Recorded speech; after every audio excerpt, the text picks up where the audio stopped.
Hi, Dr. Q here from Star Nursery.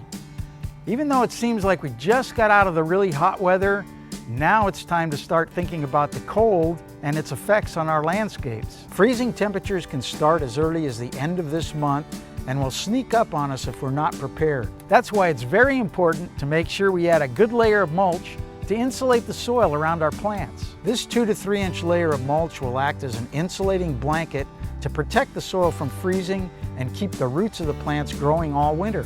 Fescue lawns should be fertilized right now to keep them from browning out with the first hard frost. You should now be cutting back on your watering to slow down the growth rate of your trees and shrubs. This will give them a chance to harden off and start into their winter mode so they don't produce as much tender new growth that can be damaged by the cold.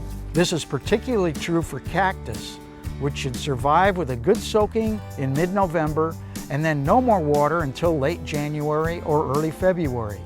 When temperatures are forecast below freezing, make sure that your trees, shrubs, and flowers are not completely dry. These plants will survive a hard frost much better when the soil is moist around their roots. To protect the tops of your plants or flowers, you can use a protective cover like insulate thermal blanket or burlap draped around the plants. Remember to remove the covering during the day unless a cold wind is blowing or the temperatures remain below freezing.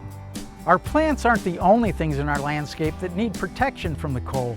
Exposed water pipes, irrigation lines, and pool equipment are also vulnerable to the cold damage. PVB or anti-siphon valves should be wrapped or covered to prevent costly repairs or replacement. Frostbite's PVB protector works great for this job. It's well insulated to protect your valves from freezing and breaking. Exposed pipes can be protected by prefabricated tube pipe insulation or insulated foam pipe wrap. Pool and spa equipment should be covered with an insulated blanket to prevent freezing as well. If a hard freeze is expected, drain your sprinkler or drip lines. This will prevent damage to pipes by the expansion of frozen water. To learn more about frost protection and winterizing your landscape before the cold sneaks up on you, see our Star Note number 115 at any Star location or at starnursery.com. Attend our free seminar on Christmas tree selection and care at 10 a.m. or 2 p.m. Saturday, December 3rd at all Star locations. Trees will start arriving next week with 5 to 7 foot Douglas fir for just $24.88 each. And don't forget, I make house calls. Call 702-771-7827 to make an appointment. I'm Dr. Q, and I'll see you next week.